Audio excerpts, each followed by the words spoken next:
I ain't being around the bush. I thought Pokopia would fail. I'll be honest. I'll be upfront about it. I'm happy to be proven wrong. I'm happy to eat my own words. Because this game is genuine. It's genuine in what it is. It's genuine that it went, hey, we're a Ditto game. We're going to copy something. We're going to transform it into our own IP. And they pulled it off, right? Yeah, I'm humbled. I'm fine being humbled. The fact that they took Animal Crossing and Minecraft and been put on the Pokemon IP, and they actually had polish. There's substance here. There's such a merit to it. And this is my point.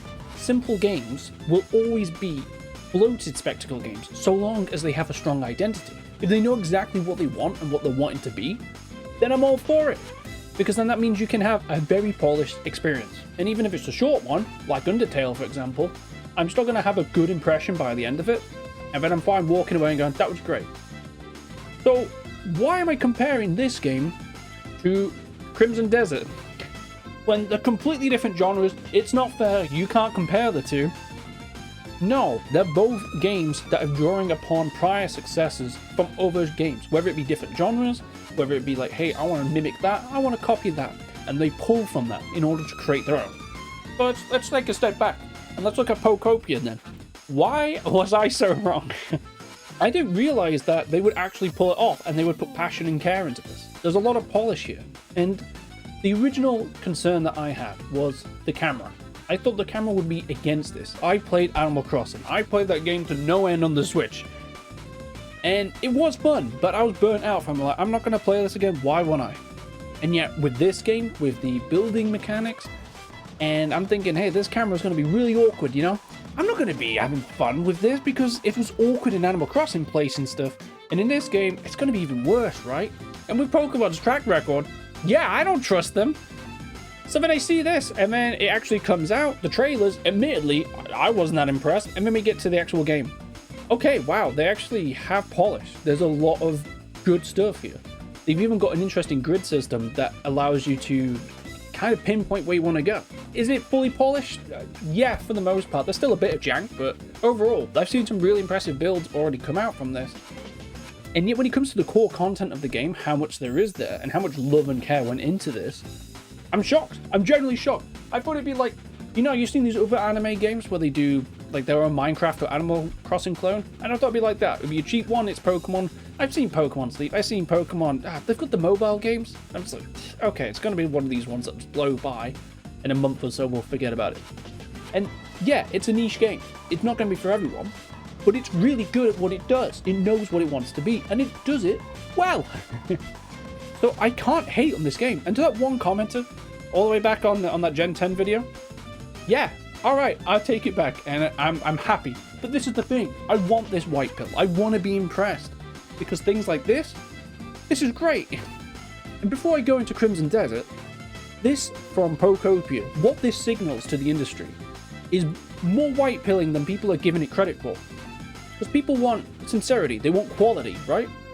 And this game signals to the rest of the industry that Pokemon and Nintendo are seeking approval from the fans. They're saying, hey, we have quality products. We don't just expect you to buy our games regardless of the state of it. We are actually providing you with good content. Please buy our game. There's a form of competition here now. They're showing, oh, the fans don't trust us as much anymore. We have to earn that back. We have to earn respect. And that's great, because then people are going to go, okay, I want to be with those guys, because they actually respect us as an audience. And now, if other companies start doing this, that's where the greatness happens. Because it's not just the game that they're looking for you to buy, it's the console. Because, let's be honest, Switch 2, I don't think it did as well as they expected, and the game lineup wasn't too great at launch. But now they're starting to funnel in these games to try and push people to play it, because it didn't do as successful as the Wii, nor did it do as great as the Switch 1. So this ripple effect from this signal flare that's going up, I would love to see this from other devs. Now, is this a bit of copium? It might be, boys, it might be. But I'm going to take this, because I'm normally quite cynical, and for a game like Pokopia, with a mascot like this, like this creepy little thing actually pulled it off. So kudos to you. Why on earth did that happen? Crimson Desert, on the other hand, the one with the badass warrior, and you're like, let's go, boys, this looks epic. Look at the trailers, look how hype it is, this looks sick. Oh my god, it's trash. If you have played this, I'm sure you may have already refunded it by now, as reportedly many already are. This is nuts how this overbloated game that took ideas from so many successful games before it, whether it be open world games like Ubisoft, Breath of the Wild, or strange like off mechanics, like they got the vibe of Animus from Assassin's Creed for its loading screens, and then you've got the GTA zoom out when you change characters, and it's just, what are they doing? They've drawn so many mechanics from so many different areas and IPs that this game has no identity. And there's a core issue of my channel lately that I've been having a go at is games don't know where their focus is. It doesn't know where their identity should be drawn to. And that's why I was shocked that Pokopia went, okay, yeah, we're making a Minecraft, Animal Crossing, Pokemon game. And we did it. We pulled it off. They knew exactly what they wanted and they went for it.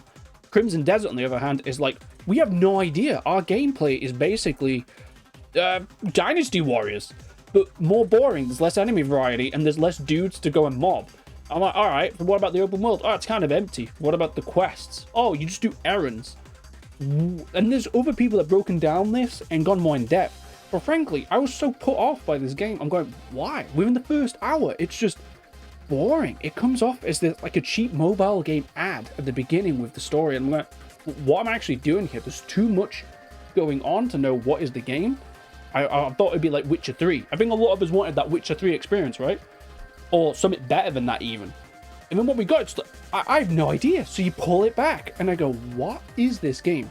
And it's great to see that people are rejecting this, to push this back. Because Crimson Desert, no idea what it wanted to be, and now players are angry.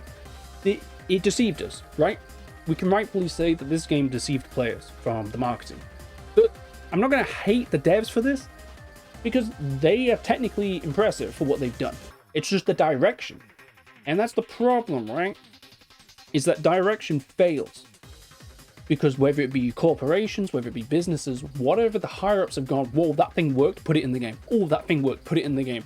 And it's been too much of that to the point where Crimson Desert has no identity. Because I look at this game and I have no idea how to describe it because there's so much in there. All it is just dull. It's just a slog. Open world slog. That's all it is. In an era where there's so much style over substance, personally, I want more substance. I don't care much about graphics. I don't care much about the stylization, so long as there's enough content, there's enough substance of fun to have. That's what will keep me engaged. But what you want as the perfect recipe, not just for games, but for media, is style and substance. That combined gives you the greatest experience. Those are the games that will last the tale of time. And definitely this game will not be that. It went for full, I don't even know its style. It's just too much ideas, too much mechanics, that it just lost any identity. And that's where its core failing is. And we zoom out, I can see this industry pattern happening a lot. And it's not to this extreme degree. But Metroid Prime 4, that's already forgotten about. I'll keep bringing this up because my baby, what did they do there? Metroid Prime 4, they annihilated the franchise. This thing that was so hyped, everyone wanted there to be a sequel. Metroid Prime 1 and 2, fantastic games. And yet 4 came around, annihilated it, destroyed the franchise. Why? Because they put in things that didn't fit Metroid. Oh, we want an open desert area. Why? We want less interconnectivity. Again, why? Because Breath of the Wild did it. Because Zelda does it. Shall we put shrines in the game? No, but we did because Breath of the Wild did it. And it's like, come on. Don't even get me started on the story. Oh my, the fact that I even have to remember this, I blocked out from my memory. But that's also a common thing. The stories are just being buried. They're just getting thrown away. But that's one of the core aspects. It's not something that I want to see it as a movie. If it has to have so many cutscenes, and so I bring this back around, this is exactly why Crimson Desert doesn't feel like a game either. Because it's just cutscenes upon cutscenes, and oh, actually, you're doing an escort mission with someone. I want story. I want world building, level design with, environmental storytelling. I don't want to just be told what it is. I want to experience it. I want to experience the world, experience the story through interaction, not just cutscenes. And it sucks. Take it out. Make it immersive. That's what people want with RPGs. Is what people want with just games in general. They want immersive atmospheres to get lost in. And I'm done. So yeah, I'm kind of done. I'm done with AAA games, and I'm getting sick of this. But that's why Praise be. Pokopia is not the messiah, but it is a white pill because that is still technically AAA. So sorry, I'm not trying to mislead with the title. But mine, I will admit, Pokopia is good. And the thing is, it's not got a complex story. It's just like, yeah, you know what it is as soon as you get into that. And it's a thank God, because that's what I want. We don't need overly complex things. You can just have simple idea, simple story, done. And quite frankly, how about I leave it at that? Because that's all that needs to be said, right? If you want thorough breakdowns on Crimson Desert, I'm sure there's plenty of other content creators for that. I just don't think you need to waste your time on Crimson Desert. Go play more honest games like Pokopia, if that's your niche. It is niche. But I'm sure there's other games out there that are way better, way worth your time. Because your time's more valuable. Don't waste it on that. And speaking of which, I'll leave you be. I'll let you go enjoy the rest of your life. So, thanks for watching. Take care, man. That's it. Bye.